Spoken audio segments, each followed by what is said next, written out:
मैं सुचित्रा सिंह, प्राध्यापक वाणिज्य, आज आपके साथ ऋण पत्रों का निर्गम एवं मोचन श्रृंखला के अंतर्गत भाग 2 में ऋण पत्रों का मोचन पर चर्चा करूंगी।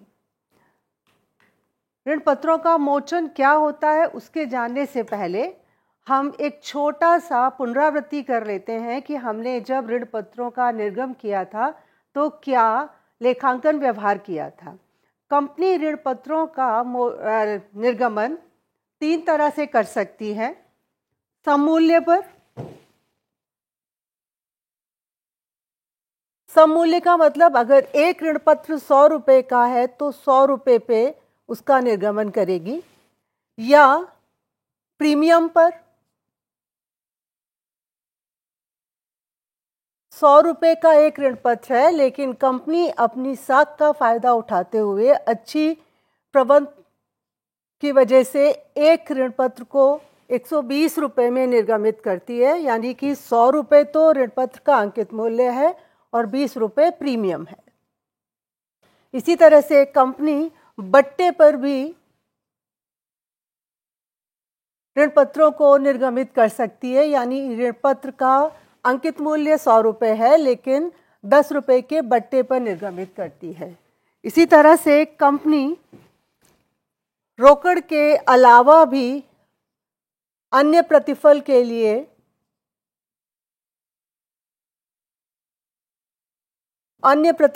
लिए भी ऋण पत्रों का निर्गमन कर सकती है। ये हमने भाग 1 में जाना था।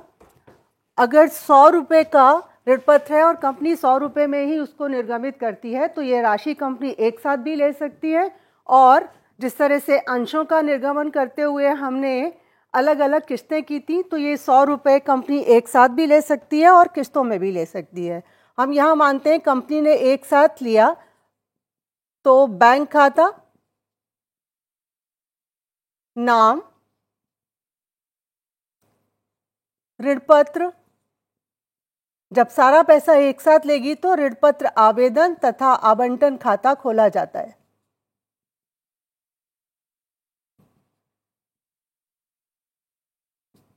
यानी कंपनी के पास 100 रुपये आ रहे हैं। इसी तरह से यहाँ पर भी बैंक खाता, नाम, ऋण पत्र आवेदन तथा आवंटन खाता,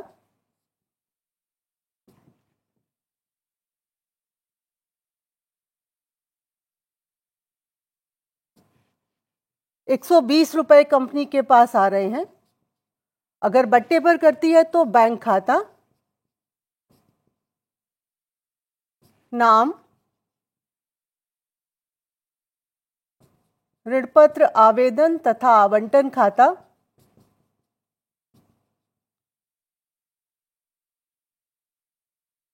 यानी कंपनी के पास 90 रुपये आ रहे हैं।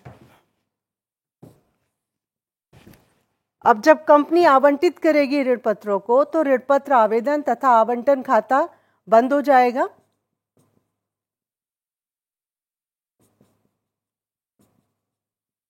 जब हमने इस खाते को खोला था तो जमा किया था, अब बंद करेंगे तो ये नाम हो जाएगा, यानी कि डेबिट हो जाएगा। और कंपनी ऋण पत्र जारी कर देगी तो अब ये प्रतिशत ऋण पत्र, यहाँ जो प्रतिशत होगा वो उसके ब्याज की दर होगी, तो ऋण पत्र खाता से। यहाँ भी यही होगा लेकिन यहाँ पर प्रीमियम है तो इसलिए अब जो पैसा आपने प्रीमियम का मांगा था वो आवंटन के बाद उसका जो अंकित मूल्य है वो ऋण पत्र खाते में जाएगा, और जो प्रीमियम मांगा था वो प्रीमियम खाते में चला जाएगा।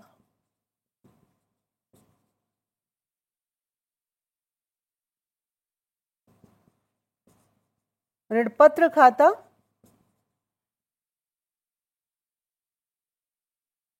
और प्रतिभूति प्रीमियम आरक्षित खाता से। यहाँ पर खाता 100 रुपये से आपका खुला था तो 100 रुपये यहाँ जाएंगे, और सममूल्य पर हम निर्गमित कर रहे हैं तो 100 रुपये ऋण पत्र खाते में जाएंगे। यहाँ पर आवंटन खाते में 120 रुपये आपके पास आए थे, जिसमें से 100 रुपये ऋण पत्र खाते में जाएंगे और 20 रुपये प्रतिभूति प्रीमियम खाते में। इसी तरह से यहाँ पर भी हम देखें तो ऋण पत्र आवेदन तथा आवंटन खाता, नाम होगा 90 रुपये से और ऋण पत्र में जाएगा, ऋण पत्र खाता से यहाँ जाएगा, क्योंकि अंकित मूल्य तो ऋण पत्र का 100 रुपये है, तो 90 रुपये कंपनी नुकसान ले रही है, तो यहाँ पर ये नुकसान बट्टे में जाएगा, ऋण पत्र निर्गमन पर बट्टा।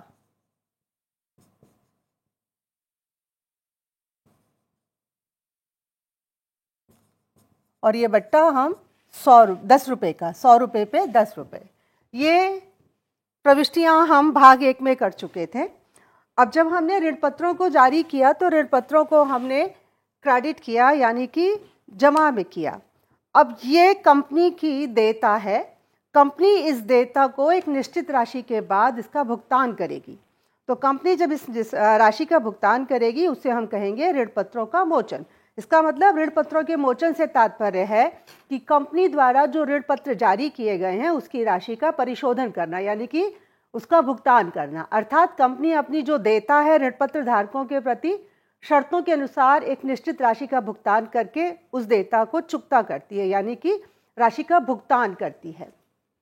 ऋण पत्रों के मोचन की विधियां हैं: एकमुश्त भुगतान, किस्तों में भुगतान, खुले बाजार में खरीदना, अंश या नए ऋण पत्रों में परिवर्तन करना। अब पहले समझते हैं एकमुश्त भुगतान का मतलब क्या होता है। यानी कि कंपनी की जो देयता है, जो कंपनी ने ऋण पत्र जारी किए हैं, कंपनी द्वारा निर्गमन की शर्तों के अनुसार परिपक्वता होने पर ऋण पत्र धारकों को यह राशि, पूरी की पूरी राशि एक ही भुगतान में, एक ही बार में इसका भुगतान कर दिया जाएगा। और ऐसा करके कंपनी इन ऋण पत्रों का मोचन करती है, यानी कि सारी जो राशि देता है वो एक साथ हम ऋण पत्र धारकों को एक निश्चित तिथि पर पूरी राशि का भुगतान करेंगे। दूसरी विधि है किस्तों में भुगतान, यानी पूरी राशि को एक साथ ना देकर कंपनी इस बात का निर्णय ले सकती है कि, और ये कंपनी जब निर्गमन करेगी तभी भी बता सकती है कि इस राशि को कंपनी किस्तों में भुगतान करेगी, यानी कि सारा पैसा एक साथ ना देकर 2 या 3 वर्षों में, या जिस वर्ष से कंपनी ने इन ऋण पत्रों का निर्गमन किया है उसके अंत से कंपनी इन ऋण पत्रों का मोचन कर सकती है। इस विधि के अंतर्गत ऋण पत्रों का मोचन किस्तों में ऋण पत्र की अवधि तक, यानी कि 4 वर्ष के लिए अगर हैं तो 4 वर्षों तक प्रति वर्ष के अंत में किया जाता है। अब ये किस्तें कैसे निर्धारित की जाएंगी? इनका निर्धारण जितने हमारे पास कुल ऋण पत्र हैं उनको वर्षों से विभाजित कर दिया जाएगा, तो 1 वर्ष का कितने ऋण पत्रों का मोचन होगा वो संख्या आ जाएगी और ये लॉटरी द्वारा किया जाएगा। तीसरी विधि है खुले बाजार में क्रय, यानी कंपनी जब अपने ऋण पत्रों को उनका मोचन करना चाहती है तो खुले बाजार में कंपनी शेयर बाजार में अपने ही ऋण पत्र खरीद लेती है जनता से, और उन ऋण पत्रों को खरीदकर उनको रद्द कर देती है, यानी कि उन ऋण पत्रों को खरीदकर कंपनी उनको निरस्त कर देती है। और खरीदती वो इसी उद्देश्य से है कि मोचन करना है, निरस्त कर देंगे इन ऋण पत्रों को। चौथा है नए ऋण पत्रों का या अंशों में परिवर्तन, यानी ये सिर्फ वही अंश पत्र हो सकते हैं जो परिवर्तनीय हैं। अपरिवर्तनीय ऋण पत्रों को कंपनी यहाँ मोचित नहीं कर सकती। इस विधि के द्वारा जो आपके ऋण पत्र परिवर्तनीय हैं, जिनको बदला जा सकता है, कंपनी उन ऋण पत्रों को अंशों में या किसी नए तरह के और ऋण पत्रों में परिवर्तन करके उनका मोचन कर सकती है। कंपनी ने अपने जो ऋण पत्र जारी किए हैं उनको या तो अंश में या नए ऋण पत्रों में परिवर्तन करके मोचित कर सकती है। और ये जो नए अंश या ऋण पत्र होंगे ये सममूल्य पर भी हो सकते हैं, इनका निर्गमन बट्टे पर भी हो सकता है, प्रीमियम पर भी इनको निर्गमित किया जा सकता है।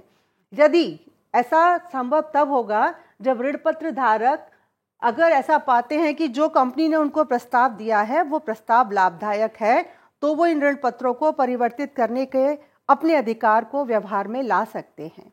तो इन चारों विधियों द्वारा हम ऋण पत्रों का मोचन कर सकते हैं। अब बात आती है कि ऋण पत्रों का मोचन कब किया जाएगा। सामान्यतः तो ऋण पत्रों का मोचन देय तिथि पर किया जाता है, यानी अगर कंपनी ने कहा है कि ये 4 वर्ष के लिए ऋण पत्र निर्गमित किए जाते हैं तो 4 वर्षों के बाद करेंगे, सामान्य तौर पर देय तिथि पर करेंगे। परंतु यदि कंपनी के सीमा अंतर नियमों में इस तरीके का प्रावधान हो तो कंपनी ऋण पत्रों का मोचन जो परिपक्व तिथि है उससे पहले भी कर सकती है, इनका मोचन पहले भी किया जा सकता है। अब कहाँ से करेंगे इन ऋण पत्रों का मोचन? इसके लिए कंपनी के पास जो स्रोत हैं, पहला है पूंजी में से मोचन, यानी यहाँ तात्पर्य यह है कि कंपनियां जो पूंजी में से मोचन करना चाहती हैं उन कंपनियों को ऋण पत्र पर ऋण पत्र मोचन आरक्षित में निर्माण नहीं करना है और वो पूंजी में से ऋण पत्रों का मोचन कर सकती हैं। यानी बात ध्यान देने वाली बात है कि अगर कंपनी पूंजी में से मोचन कर रही है तो उसे ऋण पत्र मोचन आरक्षित यानी कि DRR का निर्माण नहीं करना है। दूसरा स्रोत है लाभों में से। अगर कंपनी संपूर्ण रूप से लाभों में से इन ऋण पत्रों का मोचन करती है तो कंपनी को ऋण पत्र मोचन आरक्षित यानी कि DRR का निर्माण करना है और इस DRR का निर्माण करने के लिए कितनी राशि को हस्तांतरित किया जाए, ये जितने ऋण पत्रों का अंकित मूल्य होगा उसके 100% से आप इस DRR का निर्माण कर सकते हैं, उसके बराबर आप राशि का हस्तांतरण कर सकते हैं। लेकिन ये राशि कहाँ से हस्तांतरित की जाएगी? वो लाभ और हानि विवरण शेष जो लाभांश देने के पश्चात उपलब्ध हों। इसी तरीके से कंपनी या तो पूर्णतः पूंजी में से मोचन कर सकती है तो कोई DRR नहीं बनाना। अगर कंपनी संपूर्ण लाभों में से मोचन करती है तो 100% का DRR बनाना है। अब कंपनी चाहे तो कंपनी आंशिक रूप से पूंजी से और आंशिक रूप से लाभों से मोचन कर सकती है। यदि कंपनी ऋण पत्रों का मोचन आंशिक रूप से, पूंजी से और लाभ दोनों से करना तय करती है तो उसके लिए लाभांश के भुगतान के पश्चात जो भी लाभ हानि विवरण शेष बचेगा उससे बकाया ऋण पत्रों के अंकित मूल्यों के 100% के बराबर DRR नहीं बनाना है। अगर 100% के बराबर नहीं बनाना है तो कितने के बराबर बनाना है, हम इसकी चर्चा अगले भाग में करते हैं। अब ऋण पत्रों के मोचन का लाभ, अगर ऋण पत्रों का मोचन लाभ से हो रहा है तो क्या क्या चरण हमें करने होंगे? अभी इससे पहले हमने कहा कि अगर ऋण पत्रों का मोचन पूंजी से हो रहा है तो DRR का निर्माण नहीं करना, लेकिन ऋण पत्रों का मोचन अगर लाभ में से हो रहा है तो DRR का निर्माण करना है। और अगर ऋण पत्रों का मोचन आंशिक रूप से लाभ से और आंशिक रूप से पूंजी से हो रहा है तो उस स्थिति में भी ऋण पत्र मोचन आरक्षित का निर्माण करना है, यानी कि DRR का निर्माण करना है।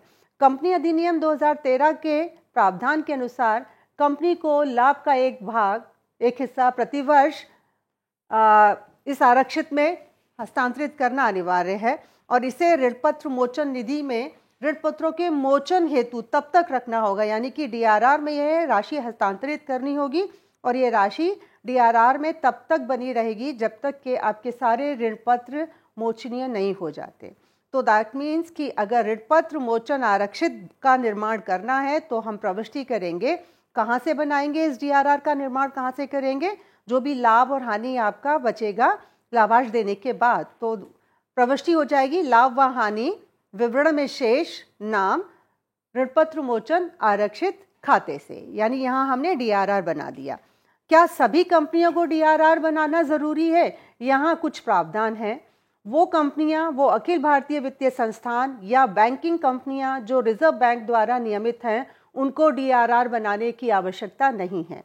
इसी तरह से रिजर्व बैंक ऑफ इंडिया से पंजीकृत और गैर बैंकिंग वित्तीय कॉरपोरेशन या आवासीय वित्तीय कंपनियां, इनको कुछ केस में DRR बनाना है और कुछ केस में नहीं बनाना।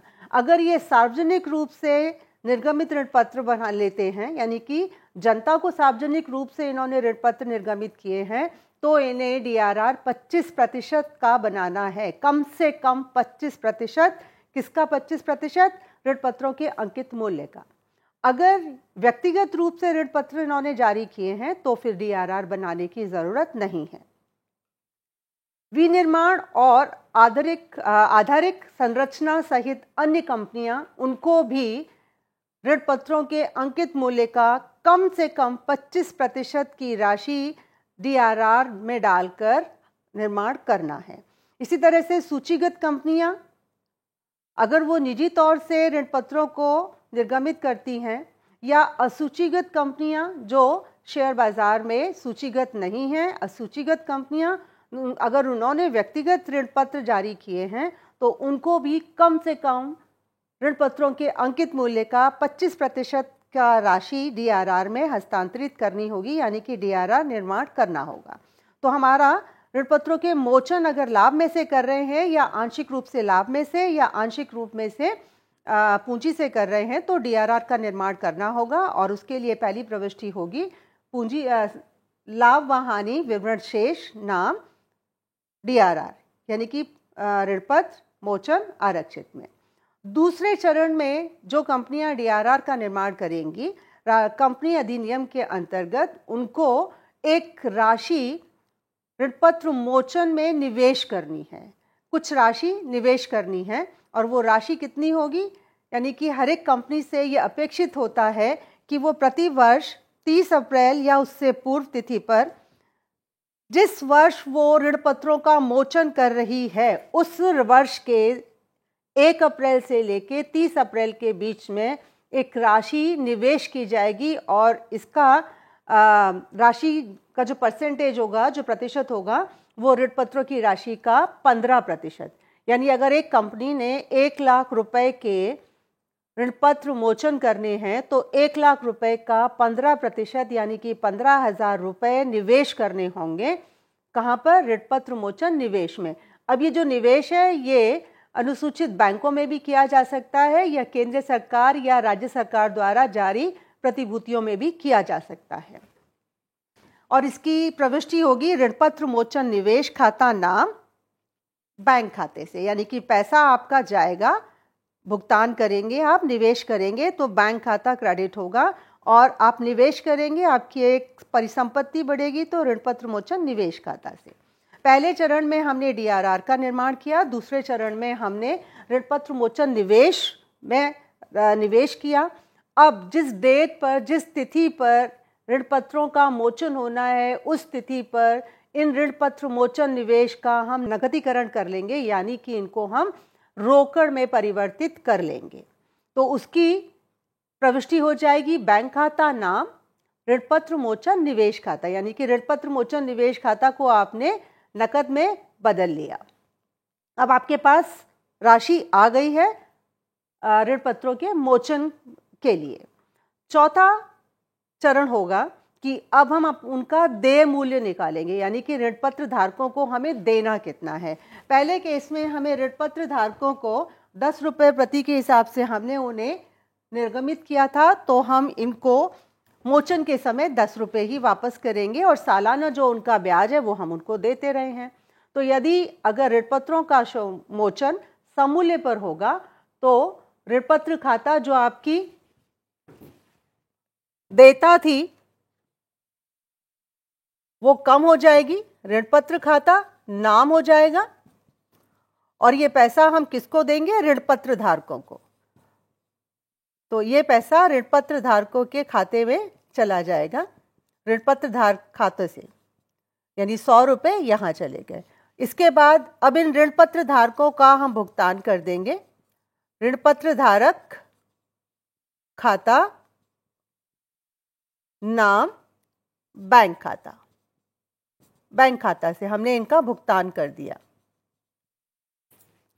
तो पहली 5 चरणों में हम इसकी बात करते हैं। पहला चरण DRR का निर्माण किया, दूसरा चरण हमने निवेश किया 15% की राशि, तीसरे चरण में वो जो निवेश किया था उसका हमने नकदीकरण करा लिया, चौथे चरण में हमने देय राशि जानी कि हम ऋण पत्र धारकों को कितनी राशि देंगे। तो उसके लिए अगर हम समूल्य पर उनका मोचन कर रहे हैं तो ऋण पत्र खाता नाम ऋण पत्र धारक खाते से, और अगर उनको हम राशि का भुगतान करेंगे तो प्रविष्टि करेंगे ऋण पत्र धारक खाता नाम बैंक खाते से।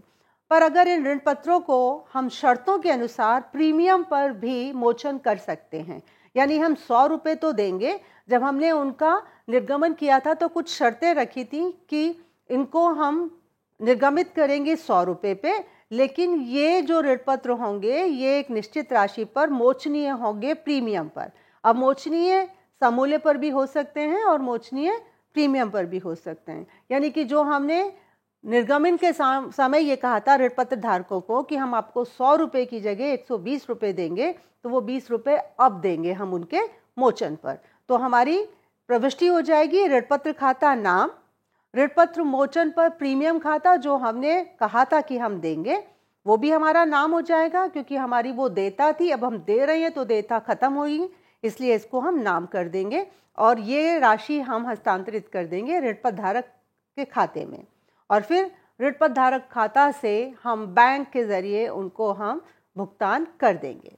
तो यहाँ पर हमने सीखा कि हम कैसे निर्गमन करेंगे, लाभ में से या फिर आंशिक रूप में से लाभ में से या आंशिक रूप से पूंजी में से। पूर्ण रूप से अगर आप पूंजी में से करेंगे तो आपको डीआरआर का निर्माण करने की ज़रूरत नहीं है। अगर डीआरआर का निर्माण नहीं होगा तो डीआरआई यानी कि ऋण पत्र मोचन निवेश करने की भी आवश्यकता नहीं है। सीधा आप देय राशि निकालेंगे कि कितनी देय राशि है और ऋण पत्र धारकों को वो देय राशि का भुगतान कर देंगे। जब आपने ऋण पत्र मोचन करने के लिए एक आरक्षित बनाया था, डीआरआर बनाया था, अब उस डीआरआर को हम सिर्फ उसी उद्देश्य के लिए यूज़ कर सकते थे, प्रयोग कर सकते थे जिस उद्देश्य के लिए वो बना है। अब वो उद्देश्य पूरा हो गया, तो जो राशि हमारी ऋण पत्र मोचन आरक्षित में पड़ी थी उस राशि को हम सामान्य आरक्षित में हस्तांतरित कर देंगे और हमारी प्रविष्टि हो जाएगी ऋण पत्र मोचन आरक्षित खाता नाम सामान्य आरक्षित खाते से। तो इस तरह से इन 5 चरणों में हमारे ऋण पत्रों का मोचन हुआ, लाभ में से और पूंजी, आंशिक रूप से पूंजी और लाभ में से। और अगर संपूर्ण रूप से पूंजी से है तो हम इसकी चर्चा कर चुके हैं। अब हम जानते हैं कि ये ऋण पत्रों का मोचन हम लाभ में से कर रहे हैं या पूंजी में से किस तरह से कर सकते हैं। जैसे मैंने पहले विधि बताई थी कि एक मुश्त राशि एक साथ भी दे सकती है कंपनी और इस राशि को अलग अलग किस्तों में भी दे सकती है। तो आइए इसको हम समझते हैं। तो ऋण पत्र के मोचन को हम एक चित्र के द्वारा समझते हैं। मान लीजिए कंपनी ने ऋण पत्र जारी किए 2012 में, मार्च 1 अप्रैल 2012 में किए और ये निर्गमित हुए 5 वर्षों के लिए। 5 वर्षों के लिए इनका निर्गमन हुआ। इसका मतलब कंपनी 5वें वर्ष में जाके इनका मोचन करेगी। अब यहाँ पर यहाँ पर जो इसका मोचन होगा 5 वर्ष के बाद, वो मोचन पूंजी से आंशिक रूप से और लाभ से आंशिक रूप से, यानी कि दोनों से आंशिक रूप से उसका मोचन किया जा रहा है।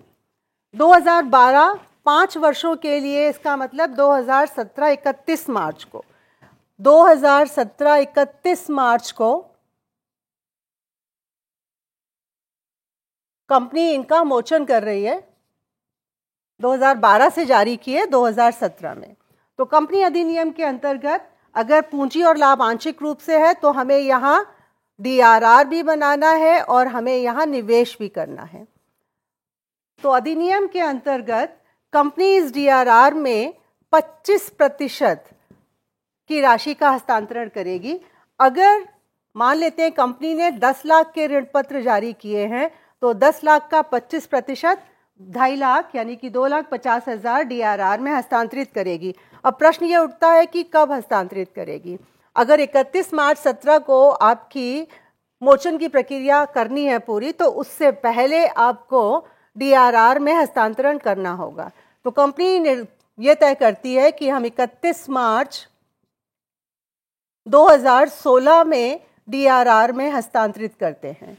कंपनी कम से कम 25% का हस्तांतरण करेगी। अगर कंपनी के पास लाभ ज़्यादा है तो उससे ज़्यादा भी कर सकती है, लेकिन 25% से कम में डीआरआर नहीं निर्माण करेगी, यानी कि डीआरआर का निर्माण 25% से होगा। 31 मार्च 16 को किया। अब आपने अंशों का ऋण पत्रों का मोचन करना है 2017 में, तो आपका जो वित्तीय वर्ष है 2016 से 17, इस वर्ष के 1 अप्रैल से लेके अप्रैल के महीने में 1 अप्रैल से लेके 30 अप्रैल तक कंपनी को निवेश करना होगा। और निवेश कितना करना होगा? 15%। अगर संपूर्ण राशि एक ही मुश्त में कंपनी भुगतान करना चाह रही है तो 31 मार्च 16 से 17 के बीच में 15% का निवेश करेगी और मोचन प्रक्रिया शुरू होने से पहले डीआरआर में कम से कम 25% का हस्तांतरण कर देगी। अब ये 25% एक साथ भी डाल सकती है। मान लेते हैं कंपनी कहती है 1 साल तो बहुत मुश्किल हो जाएगा, ऐसा करते हैं हर वर्ष लाभ और हानि में से हम थोड़ा थोड़ा हस्तांतरण करते हैं। तो डीआरआर में 2014 में भी डाल दिया कंपनी ने, 2015 में भी डाल दिया, 2016 में भी। तो ये राशि एक साथ भी डाल सकती है। 10 लाख का 25%, 2,50,000, ये राशि एक साथ भी डाल सकती है, या ये राशि 2012 से 2016 के बीच प्रतिवर्ष भी थोड़ा थोड़ा यहाँ डाल सकती है। लेकिन मोचन शुरू होने से पहले 2.5 लाख डीआरआर में पहुंच जाना जरूरी है, और जिस वर्ष आप मोचन कर रहे हैं उस वर्ष में 15% का निवेश करना जरूरी है। अब इस निवेश को आप नकदीकरण में कब हस्तांतरित करेंगे? आप इसका नकदीकरण करा लेंगे 31 मार्च 2017 को। अब अगर आप मान लेते हैं 31 मार्च 17 को नहीं, आप अपना 30 सितंबर को मोचन करना चाहते हैं, तब भी आपका वित्तीय वर्ष तो यही होगा। उस स्थिति में भी आपको 1 अप्रैल से 30 अप्रैल के बीच 15% का निवेश करना होगा, और इस निवेश को आप नकदीकरण कब करवाएंगे? इसका 30 सितंबर को, यानी कि जिस समय आपको मोचन करना है उस समय आप अपने इस निवेश को नकदीकरण में परिवर्तित कराकर ऋण पत्रों का मोचन करके भुगतान कर सकते हैं। तो ऋण पत्रों का मोचन एकमुश्त राशि से कैसे किया जाता है, इस आकृति के जरिए हमने समझा है। उम्मीद करती हूँ आपको समझ आ गया होगा। अभी ऋण पत्रों के मोचन का दूसरा भाग, हम उसमें दूसरा विधि और समझेंगे। धन्यवाद।